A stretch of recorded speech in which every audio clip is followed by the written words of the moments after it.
ভাই, ভাই সমস্যা হয়েছে একটা। ভাই, হ্যাঁ, বলেন।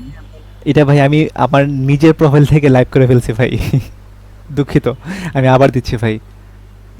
আচ্ছা, সমস্যা নেই। আপনি দ্রুত ফেসবুকে ওই আচ্ছা দাঁড়ান ভাই। সেটিংস যেটাতে আপনি সেট করতে চান।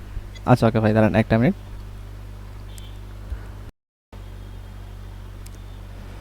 ওকে, এটা হচ্ছে, দাঁড়ান একটা মিনিট।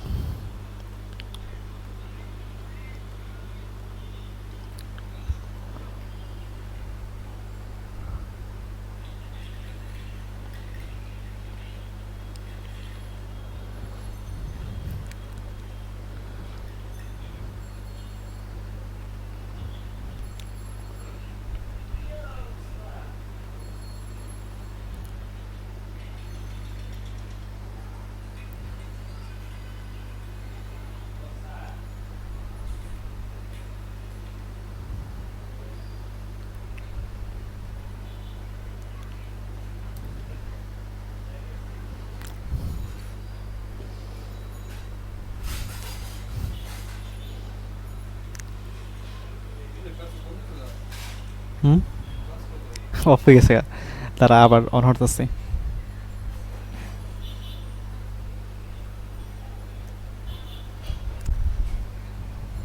হ্যাঁ ভাই, আমি সেটা জানি।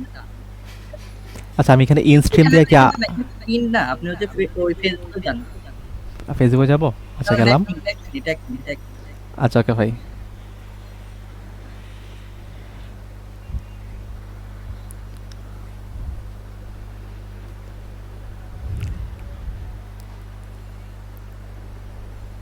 হ্যাঁ, আসি আসি আসি রে ভাই, আসি। ভাই দাঁড়াও আমরা এখন একটু ফেসবুকে লাইভ আসছে নাকি? আচ্ছা দাঁড়ান দেখতেছি। না তো ভাই, এখন তো আসলো না। হ্যাঁ, আসছে আসছে আসছে, এখন আসছে ভাই। হ্যাঁ এখন দেখি তো গো লাইভ দিয়ে।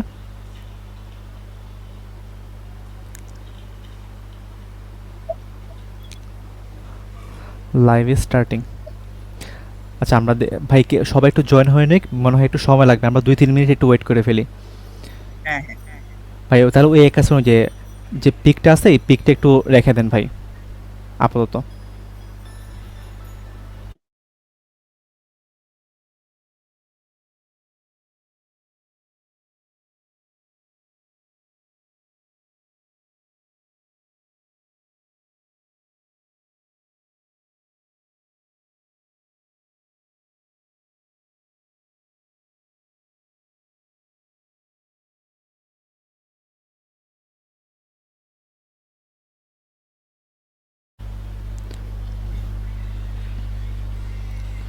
আর আমি একটু মেনশন দিই সবাইকে।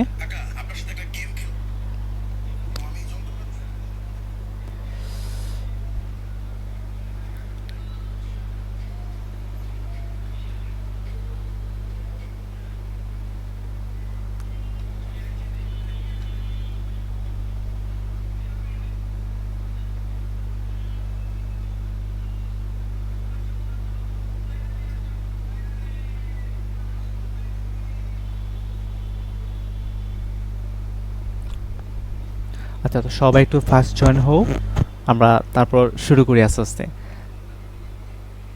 আচ্ছা, তো আমরা দুঃখিত, আমাদের একটু যান্ত্রিক ত্রুটির জন্য লাইভটা কেটে গেছিলো। তো আমরা চলো একটু আগে থেকে শুরু করবো আর কি, মানে যেখানে শেষ হয়েছিল সেখান থেকে শুরু করব। সবাই একটু জয়েন হয়ে নাও।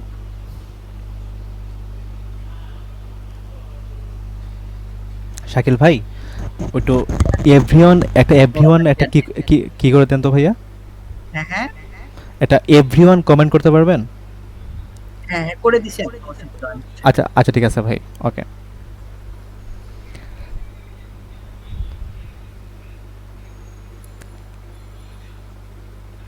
আচ্ছা, তো এখানে প্রায় 221 জনের মতো জয়েন হয়েছে। আমরা আরও একটা মিনিট ওয়েট করি, তারপর আমরা আস্তে আস্তে স্টার্ট করে দিই। ওয়েবে 450। হ্যাঁ, ওয়াইবে 450 আছে, হ্যাঁ হ্যাঁ। ফেসবুকও বাড়তেছে আস্তে আস্তে।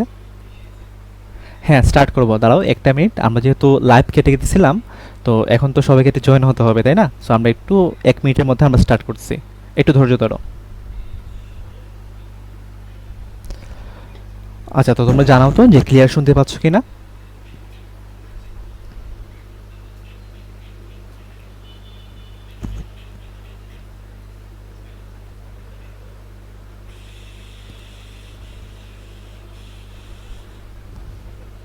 ওকে ভাই, আমরা স্টার্ট করতে পারি তাহলে। তাহলে আমি স্ক্রিনটা শেয়ার দিই ভাই। স্ক্রিন তো মনে হয় শেয়ারই আছে, তাই না ভাই শাকিল ভাই? হ্যাঁ, শেয়ার আছে, হ্যাঁ। আপনি কেটে দেন তাহলে। আচ্ছা ওকে, আমরা আস্তে আস্তে স্টার্ট করি। আচ্ছা, তো আমরা একটু আগে কিন্তু এই পেজটাতে ছিলাম আর কি। তো এই পেজের তো মনে হয় আই থিঙ্ক এতটুকু পর্যন্ত আমরা সবাই বুঝছিলাম। এখন আমি লাস্টে যে টপিকটা বলছিলাম যে আমার এইখানের মধ্যে আমার এর মান যত বৃদ্ধি পাবে আন্তঃআণবিক আকর্ষণ তত বৃদ্ধি পাবে, আর আন্তঃআণবিক আকর্ষণ যত বৃদ্ধি পাবে তরলীকরণ করা তত বেশি ইজি হবে। ঠিক আছে? আচ্ছা আচ্ছা ওকে, ঠিক আছে।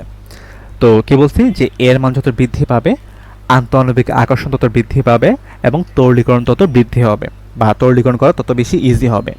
এখন দেখো কি বলছে যে ভ্যান ডার ওয়ালস সমীকরণে ধ্রুবক এ দ্বারা কি বোঝায়। তো দেখো তো ভাইয়া যে এ দ্বারা আসলে কি বোঝায়। এ দ্বারা বোঝা হচ্ছে তোমার আন্তঃআণবিক আকর্ষণ।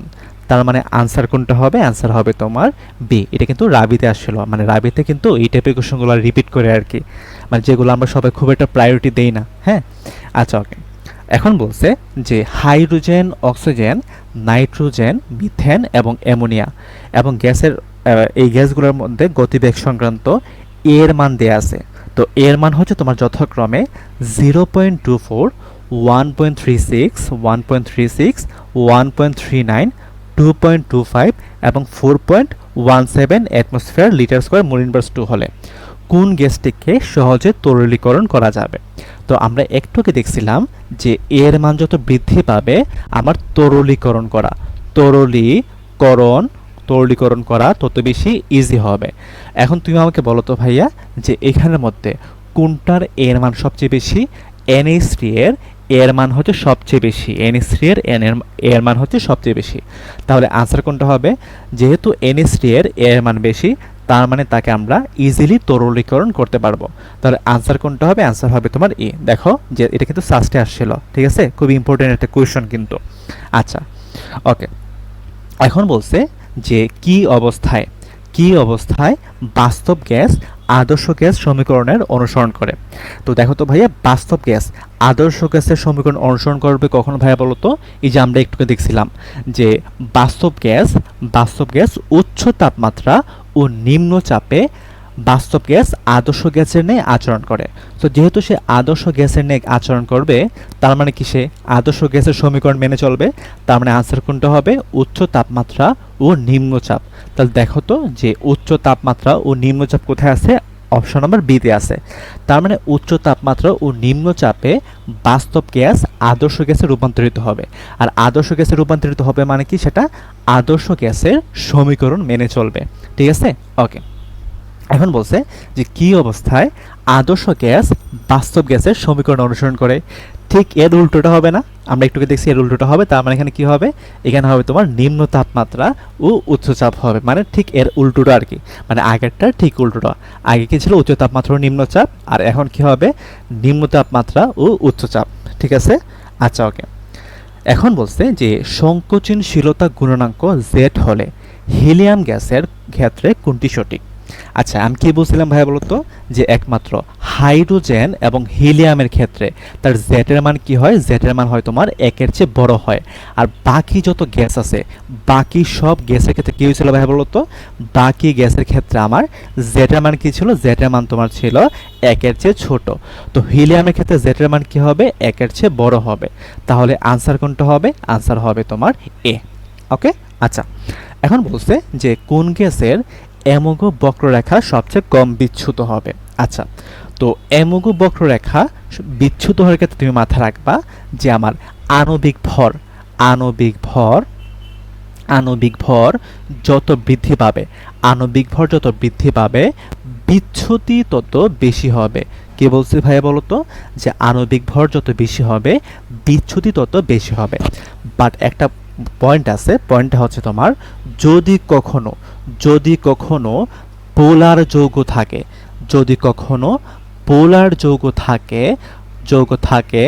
থাকে তখন তখন তার তার বিচ্যুতি তার বিচ্যুতি সবচেয়ে বেশি হবে, তার বিচ্যুতি সবচেয়ে বেশি হবে, তার বিচ্যুতি সবচেয়ে সবচেয়ে বেশি হবে।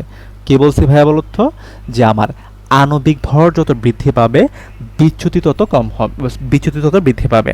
আর যদি পোলার যৌগ থাকে তখন তার বিচ্যুতি সবচেয়ে বেশি হবে। এখন আমাকে বলছে যে বিচ্যুতি সবচেয়ে কম কোথায় হবে, তাহলে আমাকে দেখতে হবে যে যার আণবিক ভর সবচেয়ে কম তার বিচ্যুতি সবচেয়ে কম হবে। এখন দেখি আমার এখানের মধ্যে কোনটার আণবিক ভর সবচেয়ে কম। দেখো অক্সিজেন কত, অক্সিজেন হচ্ছে তোমার 32, নাইট্রোজেন কত 28, মিথেন কত, মিথেন হচ্ছে তোমার 16, কার্বন ডাইঅক্সাইড হচ্ছে তোমার 44। তাহলে আণবিক ভর সবচেয়ে কম কার, মিথেনের। তার মানে যেহেতু তার আণবিক ভর সবচেয়ে কম তার মানে তার বিচ্যুতি সবচেয়ে কম হবে। তাহলে আনসার কোনটা হবে, আনসার হবে তোমার সি। আনসার কোনটা হবে, আনসার হবে সি। এই তোমরা ডি বলতেছো কেন? আচ্ছা ওকে, দেখো এইখানে বলছে তো কম, কম কোথায় হবে, তো আণবিক ভর যত কম হবে বিচ্যুতি তত কম হবে না? হ্যাঁ। আচ্ছা ওকে, এখন বলছে যে আদর্শ গ্যাস আচরণ থেকে বিচ্যুতির ক্রম কত। সো আমরা কি জানি যে আণবিক ভর যত বেশি হবে বিচ্যুতি তত কি হবে, বেশি হবে। দাঁড়াও একটা মিনিট, আমরা এটা একটু কপি করি, ঠিক আছে? আমরা একটু কপি করি এটাকে। ওকে, তো আমরা এটাকে লিখি, দাঁড়াও একটা মিনিট।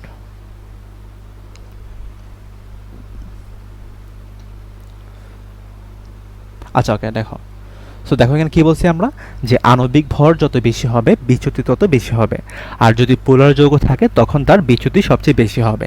এখন দেখো এখানে কি কি গ্যাস আছে, এখানে আছে হাইড্রোজেন, নাইট্রোজেন, কার্বন ডাইঅক্সাইড এবং অ্যামোনিয়া আছে। আচ্ছা তো চলো আমরা প্রথমে এগুলোর আণবিক ভরটা বাইর করি। সো দেখো যে আমার হাইড্রোজেন কত, হাইড্রোজেন হচ্ছে তোমার 2, তারপর হচ্ছে তোমার নাইট্রোজেন কত, নাইট্রোজেন হচ্ছে তোমার 28, তারপর আসে আমার কার্বন ডাইঅক্সাইড, কার্বন ডাইঅক্সাইড কত ভাই বলতো, কার্বন ডাইঅক্সাইড হচ্ছে তোমার 44, আর অ্যামোনিয়া এনএসি কত ভাই বলতো, এনএসি হচ্ছে তোমার 17। Okay fine. এখন দেখো তো যে এনএসির মধ্যে কি ভাই বলতো, এক জোড়া মুক্ত জোড় ইলেকট্রন আছে, এক জোড়া মুক্ত জোড় ইলেকট্রন আছে। তো তুমি মাথা রাখবা যখনই কোথাও এক জোড়া মুক্ত জোড় ইলেকট্রন থাকে তখন সেটা হয় পোলার যৌগ। আর পোলার যৌগ হওয়া মানে কি ভাই বলতো, তার বিচ্যুতি সবচেয়ে বেশি হবে।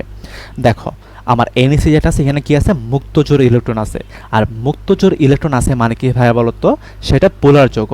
আমি কি বলছি, পোলার যৌগ থাকলেই তার বিচ্যুতি সবচেয়ে বেশি হবে।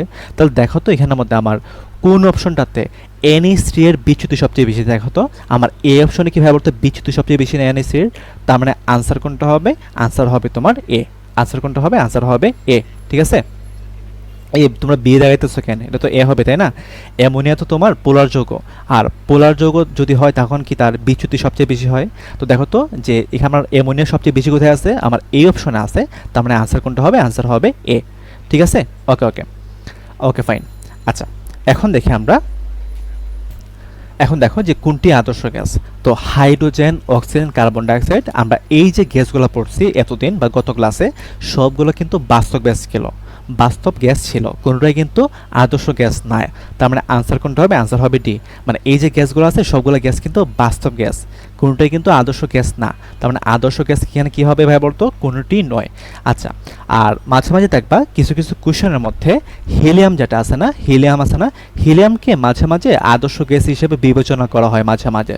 তো যদি কখনো তুমি দেখো হিলিয়াম অপশনে আছে তখন তুমি সেটাকে একটু মানে দাগাই দিবে আর কি, যদি এটা পুরোপুরি কারেক্ট না, বাট অনেকগুলো অপশনে এটাকে কারেক্ট আনসার ধরে আর কি, আদর্শ গ্যাস।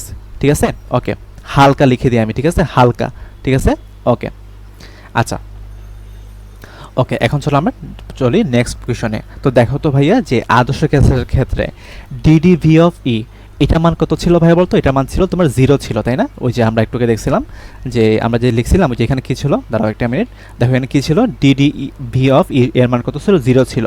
তার মানে আনসার কোনটা হবে, আনসার হবে তোমার 0। তার মানে 0 কোথায় আছে দেখো তো, 0 হচ্ছে তোমার অপশন এ আছে, এটি কিন্তু এগ্রি 24-25-এ আসছিল। ঠিক আছে, তো আমাদের সূক্ষ্ম সূক্ষ্ম জিনিসগুলো কিন্তু আমাদের একটু মাথায় রাখতে হবে। ঠিক আছে, ওকে ওকে। আচ্ছা এখন দেখো কি বলছে, 64 গ্রাম অক্সিজেন গ্যাসের আদর্শ গ্যাসের সমীকরণ ও বাস্তব গ্যাসের সমীকরণ লিখো। আচ্ছা এখন দেখো এখানে ভর দেয়া আছে, তো ভর দেয়া থাকলে কি আমরা মূল সংখ্যা বাড়ি করতে পারি। তো মূল সংখ্যা মানে কি ভাবে বলো তো, ডব্লিউ ডিভাইডেড বাই এম। এখন ডব্লিউ মানে কি, প্রশ্নে যে ভরটা দেওয়া আছে সেটা, তো প্রশ্নে কতটুকু দেওয়া আছে 64 দেওয়া আছে। আর এম এর মান কত ভাইয়া বলতো, অক্সিজেনের আণবিক ভর হচ্ছে তোমার 32, তার মানে এখানে কত আসবে, এখানে আসবে তোমার 2, তার মানে এখানে মূল সংখ্যা কত, মূল সংখ্যা হবে তোমার 2। এখন আমরা আদর্শ গ্যাসের সমীকরণ কি জানি, আমরা আদর্শ গ্যাসের সমীকরণ জানি আমরা যে পিভি সমান সমান এনআরটি। পিভি সমান সমান কি জানি আমরা, এনআরটি জানি। এখন দেখো আমরা পিভির মতো রেখে দিলাম, মূল সংখ্যা এখানে কত পাইছি আমরা, 2 পাইছি, তার মানে এখানে কি হবে, পিভি সমান সমান হবে তোমার 2RT হবে। এখন আসি আমরা বাস্তব গ্যাসের সমীকরণ।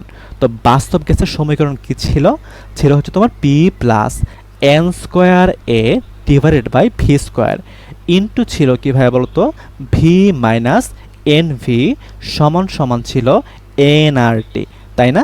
ওকে, এখন দেখো আমরা যদি এটাকে এইভাবে লিখি যে পি প্লাস এন এর মান কত 2, তার মানে এখানে কি হবে 4 হবে, এ হবে ডিভাইড বাই হবে তোমার ভি স্কোয়ার ইন্টু দেখো ভি মাইনাস এন এর মান কত 2b সমান সমান কি হবে 2RT হবে। তার মানে 64 গ্রাম অক্সিজেন গ্যাসের আদর্শ গ্যাস এবং বাস্তব গ্যাসের সমীকরণ হচ্ছে তোমার এইগুলো আর কি। তো এটা ছিল আমাদের আনসার, এটা ছিল আমাদের প্রথমটার আনসার, আর এটা ছিল আমাদের দ্বিতীয়টার আনসার। ঠিক আছে, অনেক সময় এগুলো কিন্তু এমসিকিউতে আসে, ঠিক আছে, এমসিকিউতে কিন্তু আসে। ওকে, আচ্ছা এখন চলো আমরা ঢুকি অ্যাসিড ক্ষার তত্ত্ব। ঠিক আছে, আচ্ছা তো এটা কিন্তু খুবই ইম্পর্টেন্ট একটা টপিক, এখান থেকে কিন্তু অনেক বেশি পরিমাণে কোয়েশ্চেন পরীক্ষাতে আসে, তো এটা একটু ভালো করে বোঝার ট্রাই করো।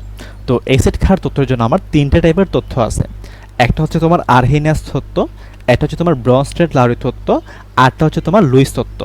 এখন এই 3টা তথ্যকে তুমি এভাবে মাথায় রাখতে পারো যে আবল থিওরি। কীভাবে মাথায় রাখবা তুমি, আবল থিওরি। ঠিক আছে, তার মানে আ দিয়ে কি, আ দিয়ে আমার মাথায় রাখবা আরহেনিয়াস থিওরি, ব দিয়ে মাথায় রাখবা ব্রনস্টেড ও লাউরি থিওরি, আর লো দিয়ে মাথায় রাখবা লুইস তত্ত্ব বা লুইস থিওরি। ঠিক আছে, তোমরা এইভাবে আবল থিওরি দ্বারা মাথায় রাখবা। ওকে ওকে, ঠিক আছে, আচ্ছা ওকে। ক্লাস কি কোনো ঝাপসা দেখা যেতেছে নাকি, অনেকে বলতেছে যে ক্লাস কি ঝাপসা দেখা যেতেছে?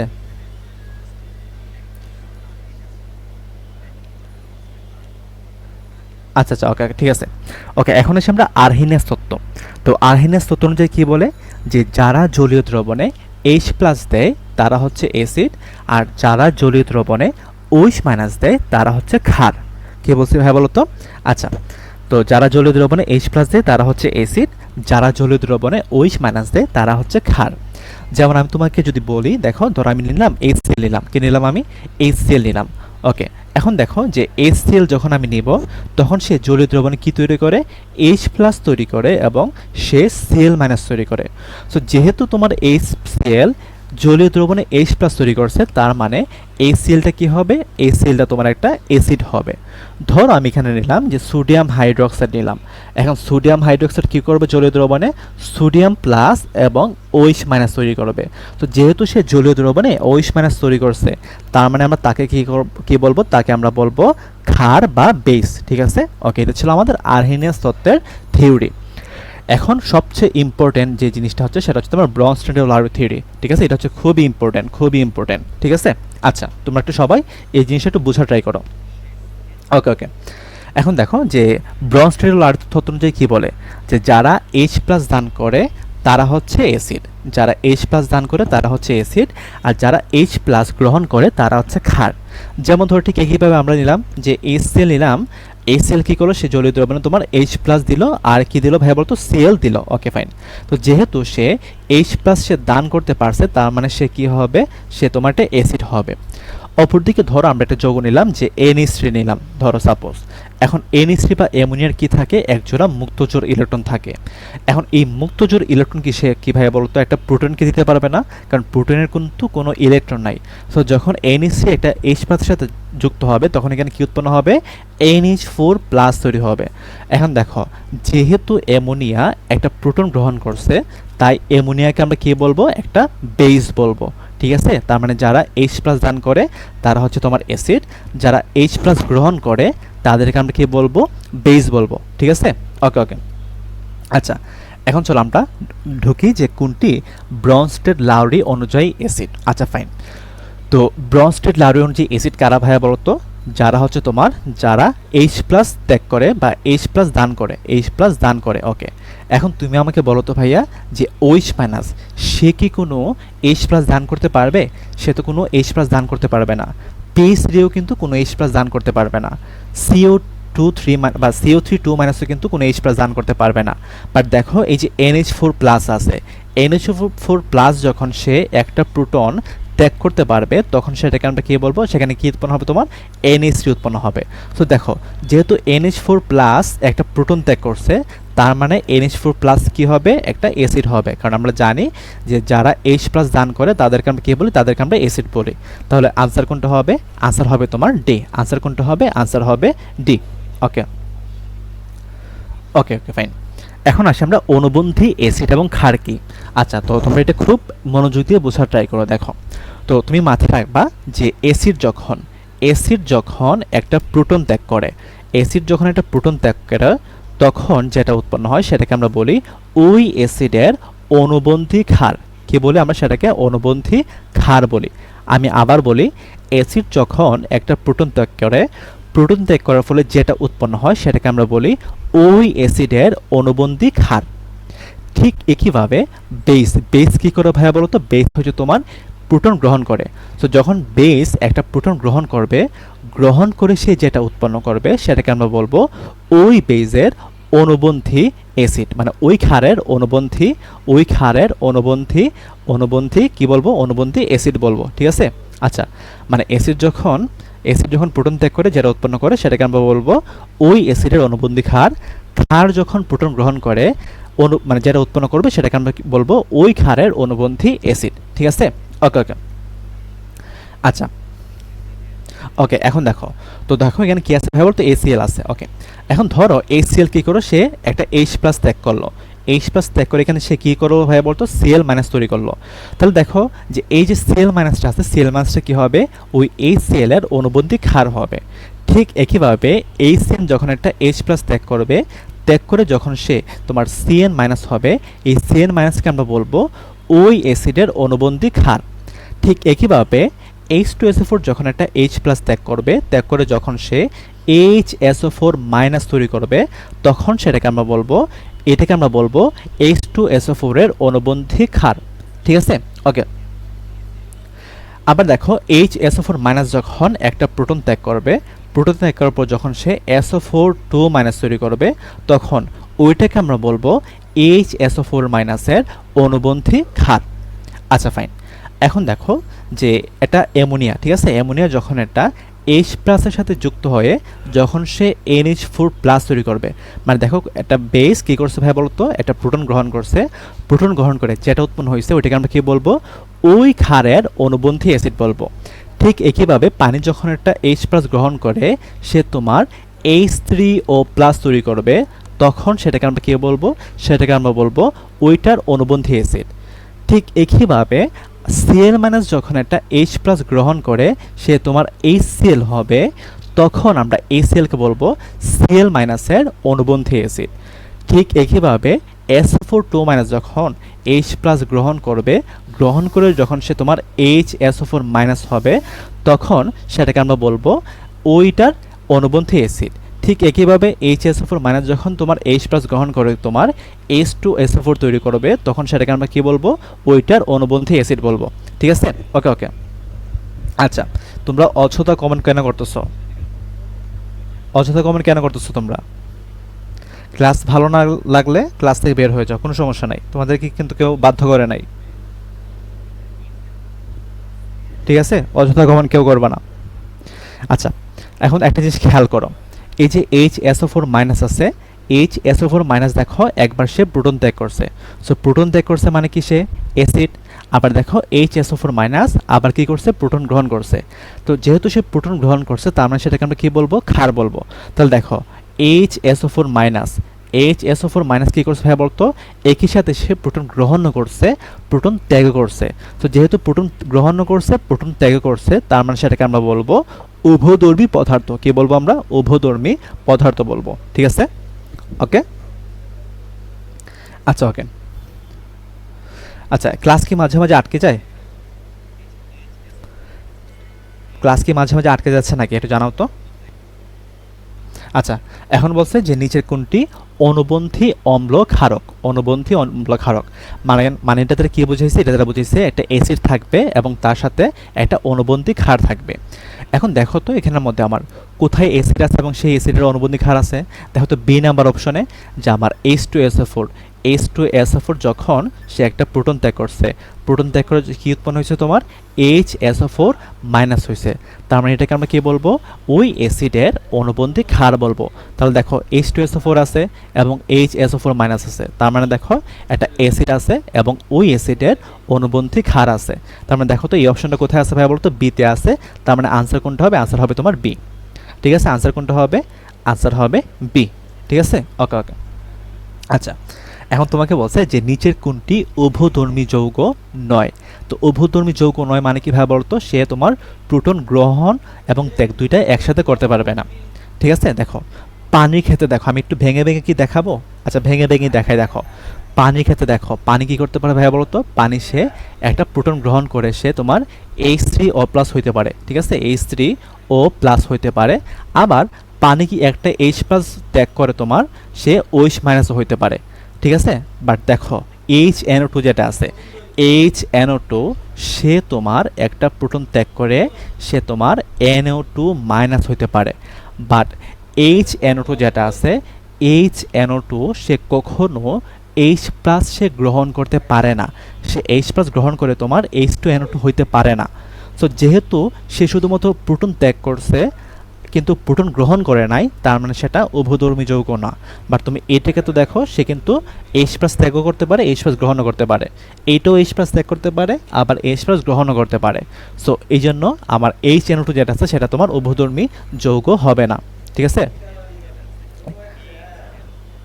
এই যে দেখো এরকম পদার্থ অনেকগুলো আছে, যখন পানি আছে HSO4- আছে, HCO3- আছে, দেখো উভয়টা কিন্তু H+ গ্রহণ করে H+ ত্যাগ করে। দেখো HSO4-, তাই না, HSO4- সে দেখো প্রোটন ত্যাগ করে কি হতে পারে, সে প্রোটন ত্যাগ করে তোমার SO4-2- হতে পারে।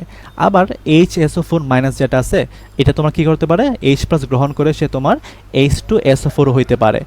ঠিক একইভাবে দেখো HCO3- যেটা আছে সে তোমার দেখো HCO3- সে একটা প্রোটন ত্যাগ করে সে তোমার CO3-2- হইতে পারে, CO3-2- হইতে পারে। আবার দেখো যে HCO3- সে একটা প্রোটন গ্রহণ করে সে তোমার H2CO3 হইতে পারে, H2CO3 হইতে পারে, H2CO3 হইতে পারে। তাহলে দেখো প্রতিটাই কিন্তু আমার প্রোটন গ্রহণও করতেছে, ত্যাগও করতেছে। বাট এটা শুধুমাত্র প্রোটন ত্যাগ করতেছে বাট গ্রহণ করতে পারতেছে না, এই জন্য এটা উভধর্মী না। ঠিক আছে, আচ্ছা আমি সবগুলোকে একটু এক জায়গা করে ফেলি। আচ্ছা দাঁড়াও,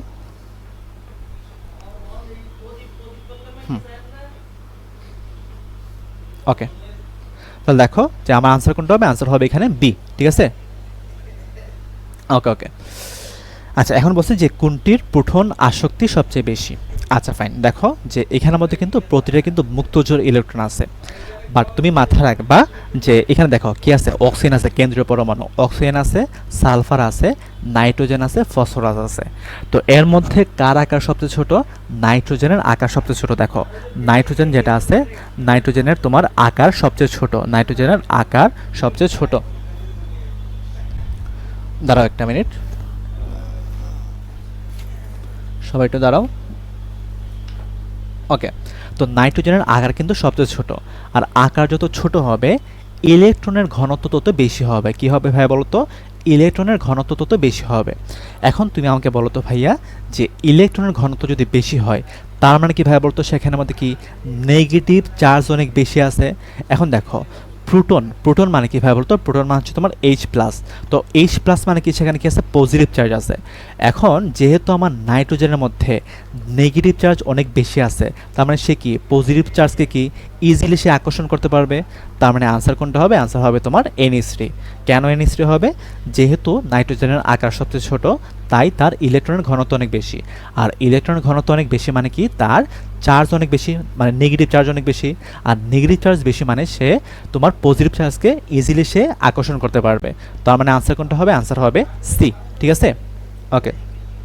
এখানে কেন্দ্রীয় পরমাণু বলতেছি আমরা। দেখো কেন্দ্রীয় পরমাণু কোনটা, যেটা কম আছে এখানে অক্সিজেন, এখানে তোমার সালফার হবে, এখানে নাইট্রোজেন হবে, এখানে পি হবে। যেটা কম আছে সেটা হচ্ছে তোমার কেন্দ্রীয় পরমাণু, ঠিক আছে?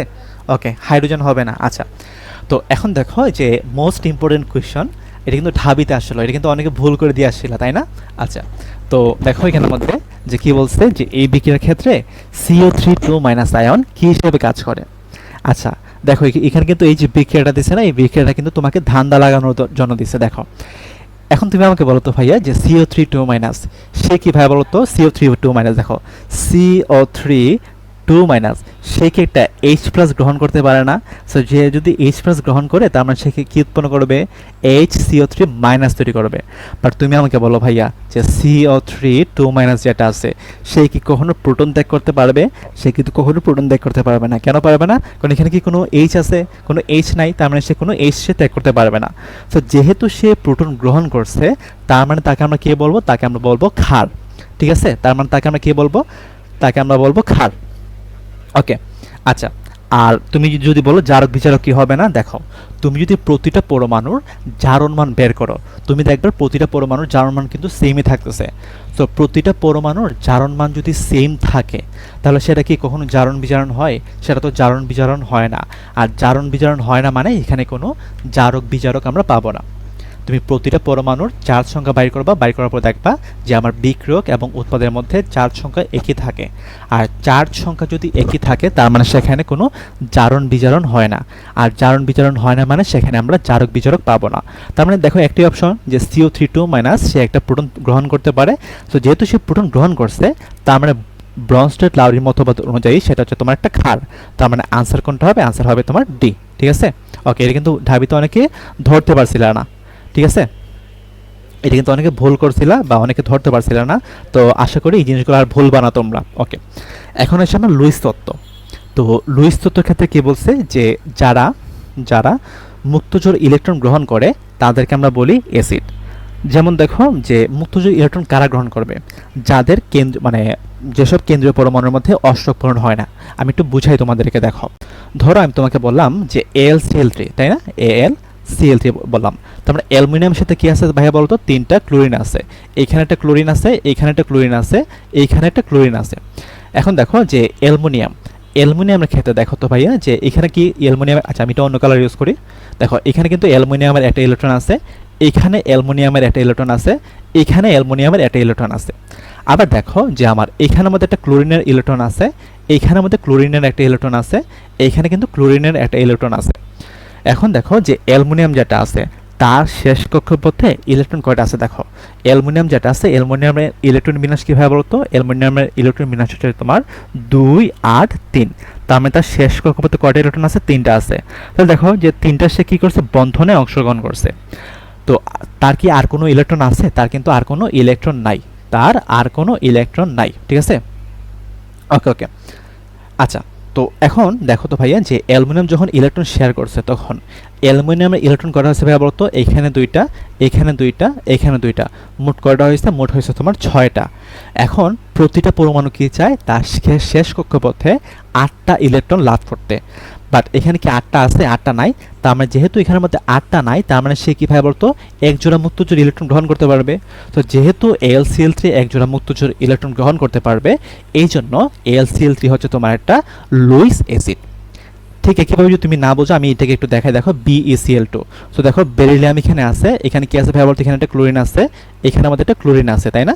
ওকে, এখন দেখো ভাইয়া যে আচ্ছা কোন যৌগে কতটি মুক্তজোড় আছে এটা কীভাবে বাইর করবো আমি দেখাইতেছি একটু পরে দেখাইতেছি। আচ্ছা, এখন দেখো যে আমার এখানের মধ্যে কী আছে ভাইয়া বলো তো? এখানের মধ্যে আমার বেরিলিয়ামের একটা ইলেকট্রন আছে, এই বেরিলিয়ামের একটা ইলেকট্রন আছে। আবার দেখো এখানের মধ্যে, দাঁড়াও একটা মিনিট, এখানের মধ্যে দেখো ক্লোরিনের একটা ইলেকট্রন আছে, এখানে ক্লোরিনের একটা ইলেকট্রন আছে। এখন বেরিলিয়াম যেটা আছে, তার তোমার ইলেকট্রন বিন্যাস কি ভাই বলতো? বেরিলিয়াম হচ্ছে তোমার 4, তার মানে এখানে তার ইলেকট্রন বিন্যাস হবে তোমার 2,2। তার মানে তার শেষ কক্ষপথে কয়টা ইলেকট্রন আছে? 2টা আছে, এবং এখানে 2টা কিন্তু ফিল আপ হয়ে গেছে। তার মানে তার কোনো ইলেকট্রন নাই। এখন দেখো বেরিলিয়াম কি করছে ভাই বলতো? এখানে 2টা ইলেকট্রন শেয়ার করছে, এখানে ইলেকট্রন 2টা শেয়ার করছে। তার মানে তার টোটাল ইলেকট্রন কয়টা হয়েছে, 4টা হয়েছে। আর প্রতিটা পরমাণু চায় তার শেষ কক্ষপথে 8টা ইলেকট্রন লাভ করতে। তো যেহেতু এখানে 8টা নাই, তার মানে সে কি মুক্তজোড় ইলেকট্রন গ্রহণ করবে। সো যেহেতু সে মুক্তজোড় ইলেকট্রন গ্রহণ করবে, তার মানে সেটা হচ্ছে তোমার একটা লুইস অ্যাসিড। ঠিক একইভাবে দেখো যে H plus, Fe3 plus, copper 2 plus, plus charge আছে। প্লাস চার্জ আছে মানে কি ভাই বলতো, তাদের কিন্তু ইলেকট্রনের ঘাটতি আছে।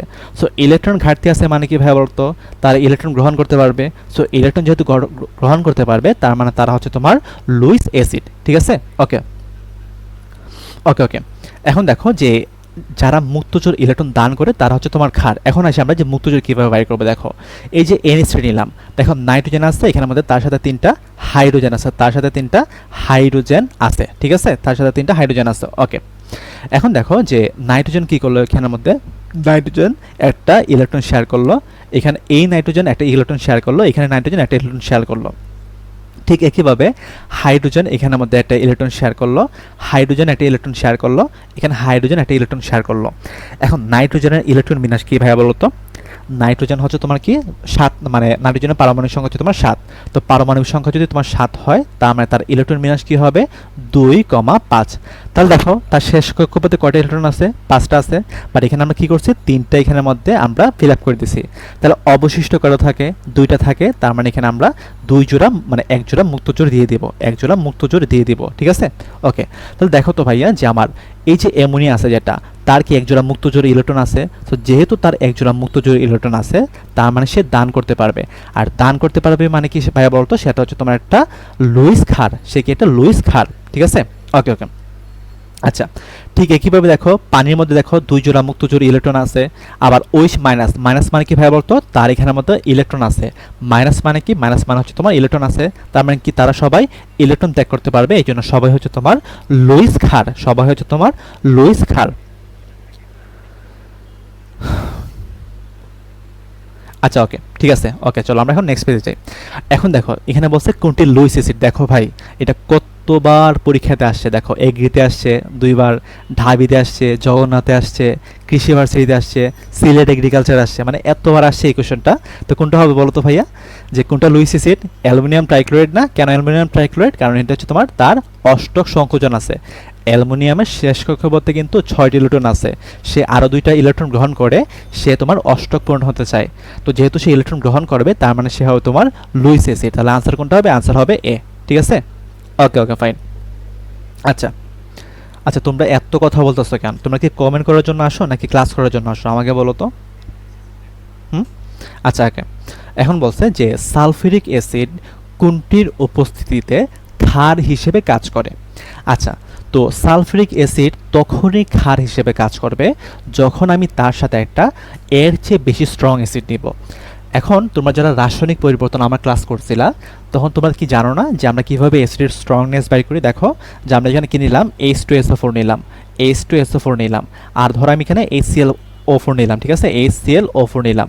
তো আমি কি বলছিলাম যে অক্সো অ্যাসিডের ক্ষেত্রে কেন্দ্রীয় পরমাণুর জারণ মান যত বেশি হবে, সেই অ্যাসিডটা তত বেশি স্ট্রং হবে। এখন দেখো এখানে জারণ মান কত হবে? +2 হবে। আর এখানে দেখো অক্সিজেন হচ্ছে তোমার -2, তার মানে 4টা আছে মানে কি হবে? 4টা আছে মানে এখানেও তোমার -8 হবে। তো এখানে +2, এখানে -8, তার মানে কি হয়েছে? -6 হয়েছে।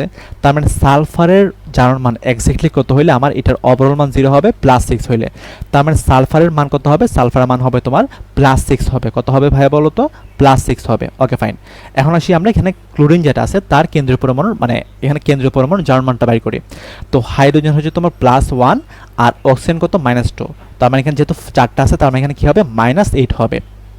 ওকে, তো -8 +1 মানে কত হবে? -7 হবে। তার মানে ক্লোরিনেরটা এক্স্যাক্টলি +7 হলে সেটা কি হবে? সেটা হবে তোমার 0। তার মানে ক্লোরিনের চার্জ কত? +7। ওকে, এখন আমি কি বলছিলাম যে কেন্দ্রীয় পরমাণুর জারণ মান যত বেশি হবে, সেই অ্যাসিডটা তত বেশি স্ট্রং হবে। এখন দেখো HClO4 কীভাবে বলতো, H2SO4 চেয়ে কীভাবে বলতো বেশি স্ট্রং। তো যেহেতু এই অ্যাসিডটা বেশি স্ট্রং, তার মানে এই অ্যাসিডের তুলনায় H2SO4 তোমার ক্ষার হিসেবে কাজ করবে। এখন তোমরা আমাকে বলতে পারো যে ভাই আপনি এটা এইভাবে মানে একবার এটা কীভাবে লিখে ফেলেন? ওই যে আমরা রাসায়নিক পরিবর্তন পড়ছিলাম। আচ্ছা তুমি একটু দেখো HNO2, তাই না? HNO2 একটু দেখো। তো HNO2 হাইড্রোজেন কত ভাইয়া বলো তো? +1। আর অক্সিজেন কত হবে তোমার? -4 হবে। তো +1 -4 মানে কত হবে? -3। তার মানে নাইট্রোজেন কত হবে? নাইট্রোজেন হবে তোমার +3 হবে। Okay fine. তাহলে দেখো ভাইয়া যে আমার এটা এবং এটার মধ্যে কার কেন্দ্রীয় পরমাণুর জারণ মান বেশি, এইটার জারণ মান বেশি, তার মানে এটা হবে বেশি স্ট্রং। তার মানে এটা বেশি স্ট্রং হলে কীভাবে বলতো, এটা হবে তোমার ক্ষার। বাট প্রশ্নে কী চাইছে, প্রশ্নে চাইছে যে H2SO4 কোনটির উপস্থিতিতে ক্ষার হিসেবে কাজ করে। তার মানে এর চেয়ে কি আমার স্ট্রং একটা অ্যাসিড লাগবে। সো এর চেয়ে স্ট্রং অ্যাসিড কোনটা, এর চেয়ে স্ট্রং অ্যাসিড হচ্ছে তোমার এটা। তো এটা যেহেতু স্ট্রং অ্যাসিড, তার মানে এটার তুলনায় এটা তোমার ক্ষার হিসেবে কাজ করবে। তার মানে আনসার কোনটা হবে, আনসার হবে তোমার ডি। আনসার কোনটা হবে, আনসার হবে তোমার ডি। ঠিক আছে, ওকে ওকে। আচ্ছা চলো এখন আমরা নেক্সট পেজে যাই। ওকে, এখন দেখো যে এখানের মধ্যে আমরা পানির বিভিন্ন মানদণ্ড দিছি। তো এই যে চারটা আছে না, এই চারটা কিন্তু একদম তোমার টানা মুখস্থ করবা। এখান থেকে কিন্তু অনেক বেশি পরিমাণ কোশ্চেন পরীক্ষাতে আসে। ঠিক আছে, যেমন পানিতে পিএইচ এর WHO কর্তৃক সর্বোচ্চ মাত্রা হচ্ছে তোমার 6.5 থেকে 8.5। ডিও মানে ডিজলভ অক্সিজেনের মান হচ্ছে তোমার 5 থেকে 6। বিওডির মান হচ্ছে তোমার 6 ppm বা ppm যে কথা, মিলিগ্রাম পার লিটার একই কথা। সিওডি হচ্ছে তোমার 10 ppm বা মিলিগ্রাম পার লিটার। টিডিএস মানে হচ্ছে তোমার 500 মিলিগ্রাম পার লিটার। মানে আপনার আসে ক্ষরতা, ক্ষরতা হচ্ছে তোমার এখানে ক্যালসিয়াম 2+ থাকবে 100, ম্যাগনেসিয়াম 2+ থাকবে 150। আর লবণ যেটা আছে, লবণ সর্বোচ্চ তোমার 500 ppm পর্যন্ত থাকতে পারে। মানে এই চার যেটা আছে, এই চারটা একটু তোমরা টানা মুখস্থ করে নিবা। ওকে, আচ্ছা এখান থেকে কিন্তু অনেক বেশি পরিমাণে পরীক্ষাতে আসে। ঠিক আছে, ওকে আচ্ছা ক্লাস ডিউরেশন আর কতক্ষণ, ক্লাস শেষ হতে যতক্ষণ লাগে। আচ্ছা এখন আসি আমরা ক্ষরতা।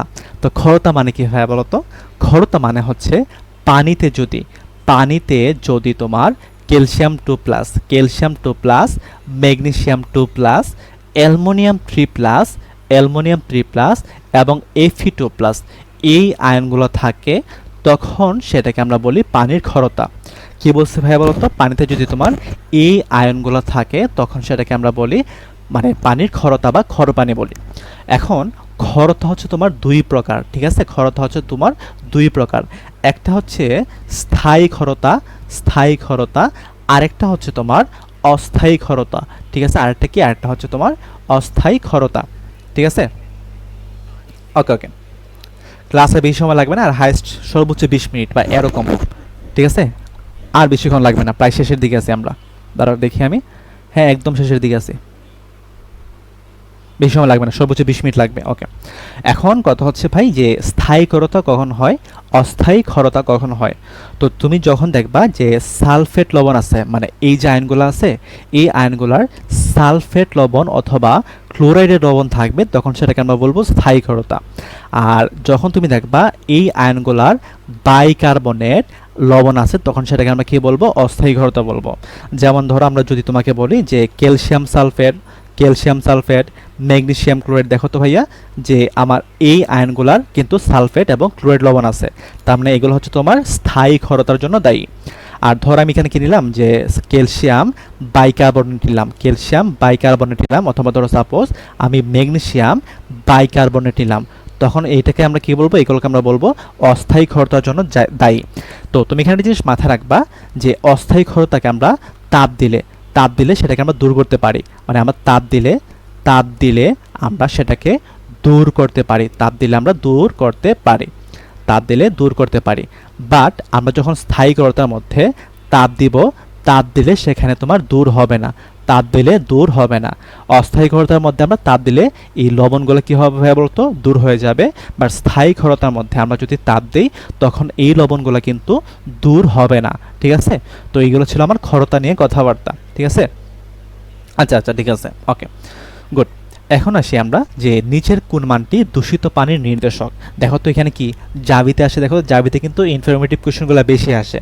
তো দেখো তো ভাইয়া যে 6.4 থেকে 8.4, এটা কিন্তু মানে ঠিক আছে। দেখো দাঁড়াও একটা মিনিট, কি হইল, আয় হায়, এখানে আবার কি বের হয়ে গেছে, দাঁড়াও একটা মিনিট।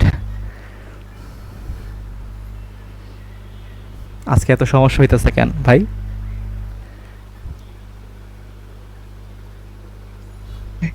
হ্যাঁ ভাই, কি হয়েছে? আচ্ছা সমস্যা নাই ভাই, স্ক্রিন শেয়ারিং এটা কি হয়ে গেছিল। আচ্ছা আচ্ছা ঠিক আছে, ওকে আচ্ছা দেখো, তো পিএইচ এর মান দেখো তো ভাইয়া 6.4 থেকে 8.4 আছে।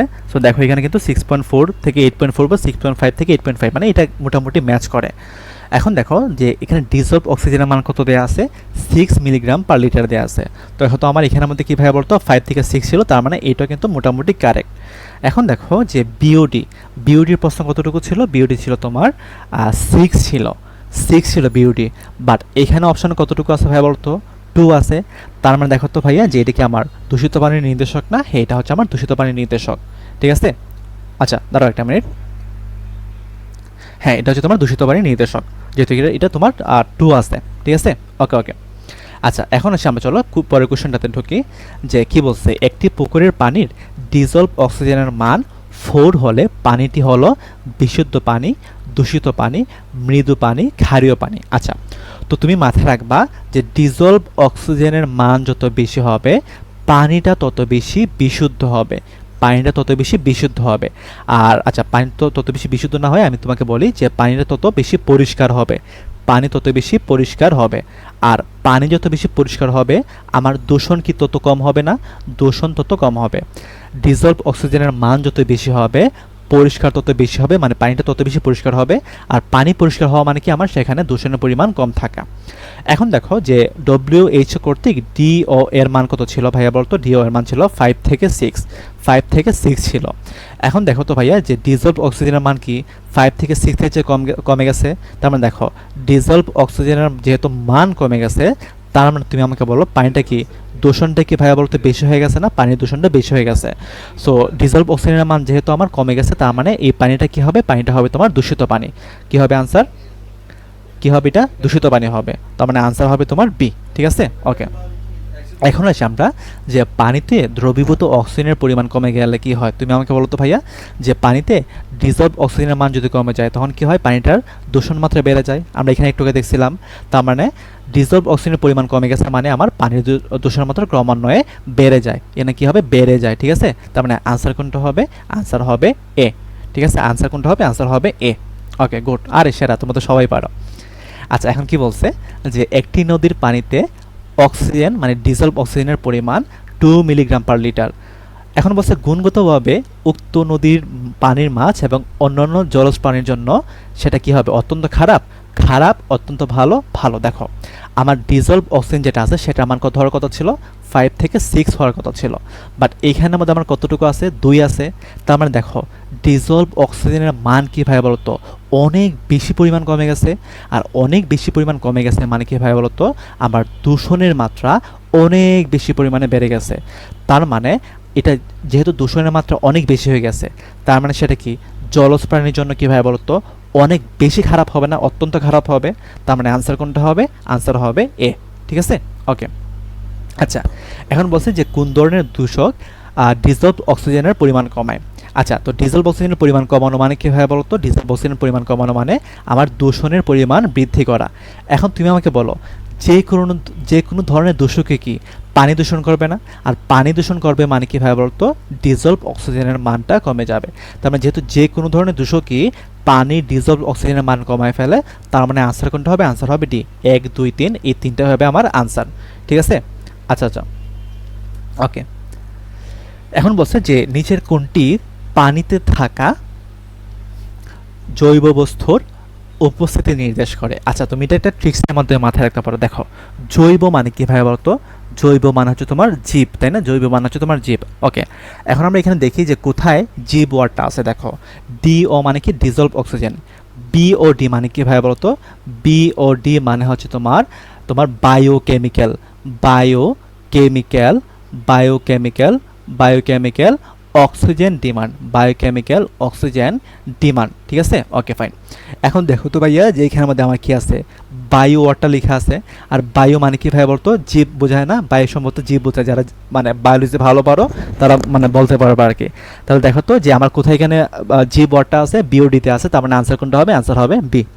আনসার কোনটা হবে, আনসার হবে বি, ঠিক আছে।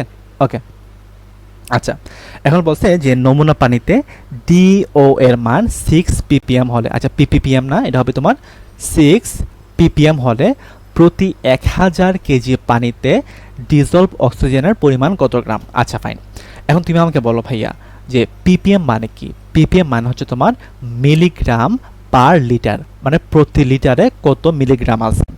এখন দেখো 6 ppm, তো 6 ppm মানে কি বলবো, 6 ppm মানে হচ্ছে তোমার 6 মিলিগ্রাম পার লিটার। তার মানে এটা দ্বারা কি বোঝায় যে আমার প্রতি লিটারে আছে 6 মিলিগ্রাম। এখন আমাকে বাইর করতে হবে যে 1000 কেজি পানিতে ডিজলভ অক্সিজেনের পরিমাণ কত গ্রাম, মানে আমাকে এখানে গ্রামটা বাইর করতে হবে। তাহলে দেখো আমরা একটু লিখি যে আমার 1 লিটার পানিতে কতটুকু আছে ভাই বলতো, 1 লিটার পানিতে আছে তোমার 6 মিলিগ্রাম, মানে 6 মিলিগ্রাম পার লিটার মানে কি আমার 1 লিটার পানিতে আছে তোমার 6 মিলিগ্রাম। তো 1 লিটার পানিতে কতটুকু আছে 6 মিলিগ্রাম, বাট প্রশ্নে কি চাইছে, গ্রাম চাইছে। এখন মিলিগ্রামের সাথে যখন আমরা 10⁻³ গুণ দিয়ে দিব, 10⁻³ গুণ দিয়ে দিব, তখন সেটা কি আমার গ্রামে হয়ে যাবে না, সেটা আমার গ্রামে হয়ে যাবে। ওকে, এখন আমাকে বাইর করতে হবে যে 1000 কেজি পানিতে ডিজলভ অক্সিজেন কতটুকু আছে। এখন দেখো 1000 কেজি মানে সেটা কত লিটার বলো তো, আমরা জানি 1 কেজি মানে হচ্ছে সেটা 1 লিটার। তাহলে 1000 কেজি মানে কি ভাইয়া বলতো, সেটা হচ্ছে তোমার 1000 লিটার। তো আমরা দেখি যে 1000 লিটার কতটুকু আছে, 1000 লিটার পানিতে কতটুকু আছে, 6 × 10⁻³ ইন্টু কত হবে, 1000 হবে। সো 1000কে আমরা কি লিখবো, 10 কিউব লিখবো। তো 10 কিউব × 10⁻³ এটা কাটাকাটি করলে এখানে কত থাকবে, এখানে থাকবে তোমার 6 গ্রাম থাকবে। তাহলে আনসার কোনটা হবে, আনসার হবে তোমার ডি।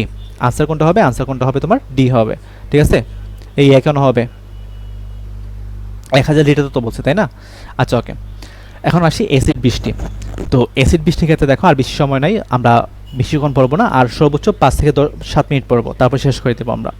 আচ্ছা, এখন দেখো কি বলছে, অ্যাসিড বৃষ্টি হচ্ছে তোমার বায়ুমণ্ডলে অধঃক্ষেপণ বৃষ্টিতে পিএইচ এর মান 5 থেকে 6 এর কম হলেই ওই অধঃক্ষেপণকে আমরা বলি অ্যাসিড বৃষ্টি বলি। ঠিক আছে। আচ্ছা, এখন বলছে অ্যাসিড বৃষ্টির কারণ হচ্ছে মনুষ্য সৃষ্ট বায়ু দূষণ ক্রিয়া। সাধারণত কলকারখানার অঞ্চলের অ্যাসিড বৃষ্টির পানির পিএইচ এর মান 5.6 থেকে 3.5 এর মধ্যে থাকে।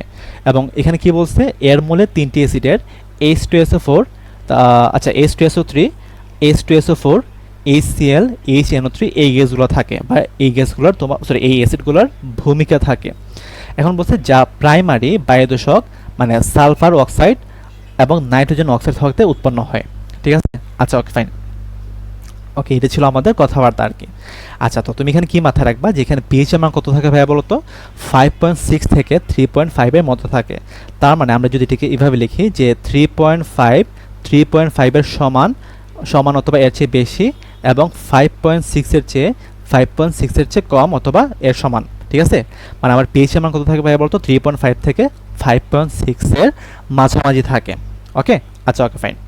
এখন বলছে যে বৃষ্টির পানির পিএইচ এর মান কত হলে সেটাকে আমরা অ্যাসিড বৃষ্টি বলি। আচ্ছা, এখন দেখো অপশন 3টা আছে, 4টা আছে, 5.6 এর কম, 5.6 এর বেশি, 3.5 এর কম, 3.2 এর চেয়ে কম। তাহলে আনসার কোনটা হবে বলো তো ভাইয়া। ওকে, তাহলে দেখো আমাদের পিএইচ কি ছিল ভাইয়া বলতো, যে আমার 3.5 এর চেয়ে বেশি অথবা সমান, এবং পিএইচ এর মানটা কত হবে, 5.6 এর চেয়ে কম অথবা তার সমান। ঠিক আছে। তাহলে দেখো ভাইয়া যে আমার এখানে কি দেখো তো, 3.5 এর চেয়ে কি কোনোভাবে কম হইতে পারে, 3.5 এর চেয়ে কোনোভাবে কম হইতে পারে না। আবার দেখো 5.6 এর চেয়ে কি কখনো বেশি হইতে পারে, 5.6 এর চেয়ে বেশি হইতে পারে না। তার মানে এখানে কি হবে ভাই বলো তো, 5.6 এর চেয়ে কম হবে। তার মানে 5.6 এর কম হলে সেটাকে আমরা কি বলবো, সেটাকে আমরা বলবো অ্যাসিড বৃষ্টি বলবো। কি বলবো, সেটাকে আমরা অ্যাসিড বৃষ্টি বলবো। ঠিক আছে। ওকে ওকে ফাইন। আচ্ছা, তো এখন দেখো এটা তোমার ঢাবিতে আসছিল 24-25 সালে, আমি এখানে কিন্তু লিখে দিছি চ্যাটজিপিটি থেকে। কি বলছে যে সমুদ্রপৃষ্ঠ থেকে 15 কিলোমিটার থেকে 50 কিলোমিটার পর্যন্ত বায়ুমণ্ডলের স্তরকে কি বলা হয়। তাহলে দেখো তো এখানে কি আছে, 15 থেকে 50 কিলোমিটারকে আমরা কি বলি, স্ট্রেটোস্ফিয়ার বলি বা স্ট্রেটোমণ্ডল বলি। তাহলে আনসার কোনটা হবে, আনসার হবে তোমার সি। আচ্ছা, এখন তোমাদেরকে একটা কথা বলি, তোমরা ওই যে তোমার ট্রোপোস্ফিয়ার, তারপর হচ্ছে তোমার ওই যে মানে বইয়ের যে প্রথম যে পার্টগুলো আছে, যে তোমার কি বলে ঘূর্ণিঝড়, তারপর আকাশের যে বিভিন্ন স্তর, এই জিনিসগুলো একটু তোমরা পড়ে নিবা বই থেকে, কারণ এগুলো থেকে অনেক সময় পরীক্ষাতে আসে আর কি। বিশেষ করে জাবিতের প্রশ্ন আসে যে কোন স্তরকে কোনটা বলা হয়, তো কোন স্তরের মধ্যে তাপমাত্রা বেশি, মানে এই টাইপের কোশ্চেনগুলো কিন্তু জাবিতে আসে। তো তোমরা মেইন বই থেকে এই টাইপের জিনিসগুলো একটু দেখে নিবা।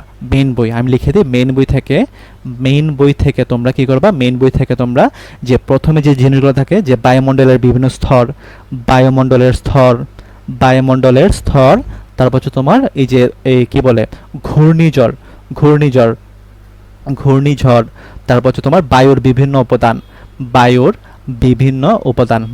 বিভিন্ন বিভিন্ন উপাদান। এই জিনিসগুলো তোমরা একটু বই থেকে পড়ে নেবা, ঠিক আছে? এই জিনিসগুলো তোমরা একটু বই থেকে পড়ে নেবা। তো এখান থেকে কিন্তু পরীক্ষাতে অনেক বেশি আসে, জাবিতে কিন্তু আসে, মেডিকেলও কিন্তু অনেক সময় আসে এই টাইপের কোশ্চেনগুলো, ঠিক আছে? ওকে, আচ্ছা। তো এখন আমি তোমাদেরকে একটা কিছু কথা বলি, দেখো যে তোমরা যেহেতু ক্লাস করতেছো, তোমরা দেখলাম আজকে ক্লাসের মধ্যে অনেক বেশি পরিমাণ কমেন্ট করছো এবং অযথা কমেন্ট করছো। তো এই জিনিসগুলো করলে কি তোমরা মানে ভালো কিছু করতে পারবা? ভালো কিছু তো করতে পারবা না, তাই না? যদি তুমি ক্লাসের মধ্যে সবাইকে ডিস্টার্ব করো, নিজে না পড়ো, তাহলে এটা কি খারাপ জিনিস না? এই জিনিসগুলো কিন্তু করা যাবে না। আর তোমরা অনেকে বলবা যে, অনেকে বলছিলে যে ভাই কেমিস্ট্রিটা কীভাবে পড়বো, ঠিক আছে? ওকে, তো তোমরা মাথায় রাখবা যে প্রথমে তুমি কি করবা। প্রথমে তুমি এখানের মধ্যে ক্লাস করবা, ঠিক আছে? ক্লাস একটা চ্যাপ্টারের উপর যতগুলো ক্লাস আছে সেই ক্লাসগুলো করার ট্রাই করবা। তারপর তুমি কি করবা, তারপর তুমি ক্লাস নোটগুলো ভালো করে পড়বা, ক্লাস নোটটা তুমি ভালো করে পড়বা। তারপর তুমি কি করবা, তারপর তুমি কোশ্চন ব্যাংকটা সলভ করবা। কি করবো, তুমি কোশ্চন ব্যাংকটা সলভ করবা। 4 নাম্বারটা হচ্ছে তুমি মেন বইটা একটু ভালো করে রিভিশন দিবা, ঠিক আছে? মেন বইয়ের যে তোমার ইম্পর্টেন্ট লাইন, মেন বইয়ের যে ইম্পর্টেন্ট যে লাইনগুলো আছে, ইম্পর্টেন্ট লাইনগুলোকে তুমি একটু ভালো করে রিক্যাপ করবা, ঠিক আছে? আর তারপর তুমি কি করবা, অনুশীলনীর যে এমসিকিউটা আছে, অনুশীলনীর এমসিকিউ, অনুশীলনীর এমসিকিউ, এই অনুশীলনীর এমসিকিউটা একটু ভালো করে সলভ করবা। কোনগুলো সলভ করবা, যেগুলো তোমার কঠিন ক্যালকুলেশন আছে সেগুলোকে স্কিপ করবা। আমি লিখে দিই যে কঠিন ক্যালকুলেশন, কঠিন ক্যালকুলেশন যেগুলো আছে, কঠিন ক্যালকুলেশনগুলো স্কিপ করবা, ঠিক আছে? কঠিন ক্যালকুলেশনগুলো তুমি স্কিপ করবা, কারণ এগুলো তো তোমার বোর্ড স্ট্যান্ডার্ড থাকে, আর বোর্ডে তো আমরা ক্যালকুলেটর ইউজ করতে পারি। তো এই স্ট্র্যাটেজি অনুযায়ী আগাবা, ইনশাল্লাহ তোমার কেমিস্ট্রি মানে কেমিস্ট্রি প্রিপারেশনটা অনেক বেশি দুর্দান্ত হবে আর কি। আচ্ছা আচ্ছা আচ্ছা আচ্ছা, ঠিক আছে। আর তোমরা অনেকে বলছো যে ভাই কোশ্চেনগুলো একটু অ্যানালাইসিস করে দেন, বা কোন ভার্সিটির জন্য কোন কোশ্চেনগুলো বেশি ইম্পর্টেন্ট। দেখো আমি একটা কথা বলি, ফিজিক্স ম্যাথের ক্ষেত্রে সুমন ভাই ভালো বলতে পারবে। ফিজিক্স ম্যাথের ক্ষেত্রে কিন্তু তোমার মানে টাইপ ওয়াইজ বলো, বা কোন পরীক্ষার জন্য কোনটা ইম্পর্টেন্ট, এই টাইপগুলো কিন্তু কী করা যায়, বা শর্টকাট ট্রিক্সগুলো দেখানো যায় ভালো করে। বাট কেমিস্ট্রির ক্ষেত্রে কিন্তু শর্টকাট ট্রিক্স খুব একটা কাজে দেয় না। তুমি বেসিক যত বেশি ক্লিয়ার রাখবা, তুমি যে কোনো কোশ্চেন কিন্তু তত ভালো সলভ করতে পারো। আর তুমি একটা জিনিস খেয়াল করে দেখবা যে রিসেন্ট টাইমে কিন্তু ভার্সিটির কোশ্চেনগুলো কিন্তু অনেক বেশি পরিমাণে মানে প্যাটার্ন চেঞ্জ করতেছে, মানে কন্টিনিউয়াসলি কিন্তু প্যাটার্নগুলো চেঞ্জ করতেই আছে। এখন প্যাটার্ন যদি কন্টিনিউয়াসলি চেঞ্জ করে থাকে, তাহলে আমরা কি কোনো কিছু প্রেডিক্ট করতে পারবো? আমরা তো কোনো কিছু প্রেডিক্ট করতে পারবো না, তাই না? সো আমাদেরকে কী করতে হবে, দিন শেষে সব কিছু পড়তে হবে, আমাদেরকে বেসিকটা একদম ক্রিস্টাল ক্লিয়ার রাখতে হবে। বেসিক যদি তুমি ক্রিস্টাল ক্লিয়ার না রাখো, তুমি যে কোনো পরীক্ষাতে বলো তুমি ভালো করতে পারবে না। যেমন রাবি বলো বা জাবি বলো, জাহাঙ্গীরনগর বিশ্ববিদ্যালয়, দেখবো তুমি প্রতি বছরে কিন্তু প্রশ্নগুলো বারবার মানে প্যাটার্ন চেঞ্জ করে, খুবই মানে ভালো রকমের কোশ্চেনগুলো দেয়, এবং অনেক কনসেপচুয়াল প্রশ্নগুলো কিন্তু মাঝে মাঝে দেয়।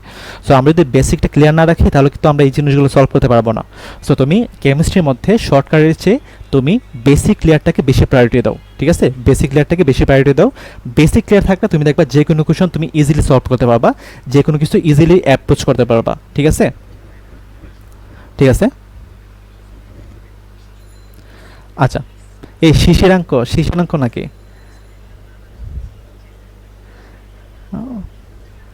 আচ্ছা, তো তোমাদের কারো কোনো কোশ্চেন আছে আজকের ক্লাসের মধ্যে? একটু জানাও তো, যে কেউ কোনো কিছু বুঝে না এমন কি কেউ আসো? দেখে তো ওয়েবসাইটের মধ্যে একটু দেখি। আচ্ছা, একজন বলছে যে ভাই জাহাঙ্গীরনগরের কেমিস্ট্রি ডিউনিটের জন্য এক্সপার্ট হবো কিভাবে?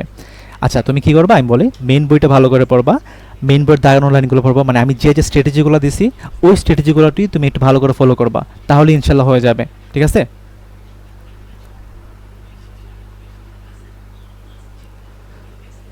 ঠিক আছে, আচ্ছা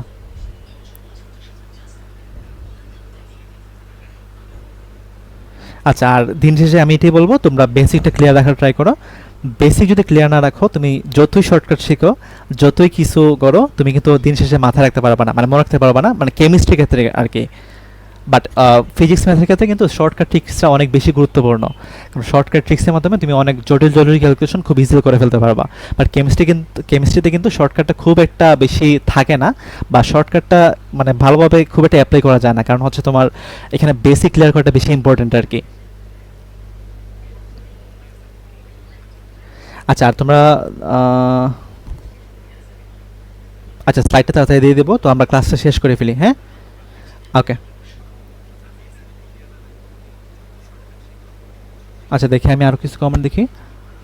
না, জেডের গ্রাফ পড়তে হবে না, গ্রাফ তো আসবে না, তাই না?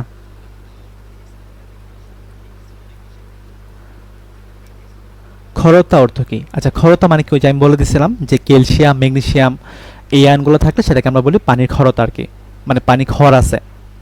হ্যাঁ, ক্লাস শেষ। আচ্ছা, তুমি বলছো যে রুতে চান্স পাওয়ার জন্য কিভাবে কেমিস্ট্রি পড়ো, আমি তোমাদেরকে বলি। মানে রুতে পড়ার জন্য, জাবিতে পড়ার জন্য, কৃষিতে পড়ার জন্য, ঢাবিতে পড়ার জন্য, প্রতিটা ভার্সিটিতে পড়ার জন্য কিন্তু কেমিস্ট্রি পড়ার স্ট্র্যাটেজি একই। মানে কোনটা ক্ষেত্রে কিন্তু আলাদা না, মানে সব ক্ষেত্রে স্ট্র্যাটেজি একই। আমি ওই যে একটু আগে কথা বলছিলাম যে তুমি মানে এই সিস্টেম অনুযায়ী পড়ো, তুমি ইনশাল্লাহ যে কোনো ভার্সিটিতে ভালোটা রেজাল্ট করতে পারবা, এটলিস্ট কেমিস্ট্রিতে আর কি। মানে তুমি এই স্ট্র্যাটেজি অনুযায়ী পড়ো, এটা সবগুলো ভার্সিটির জন্য প্রযোজ্য। মানে স্পেসিফিকভাবে কোনো ভার্সিটির জন্য কোনো আলাদা কোনো ট্রিক্স এই জিনিসগুলো কিন্তু প্রযোজ্য না। ঠিক আছে? আচ্ছা, ওকে, তো আমরা শেষ করে দিই, ঠিক আছে? ওকে, তো আমরা শেষ করে ফেলি।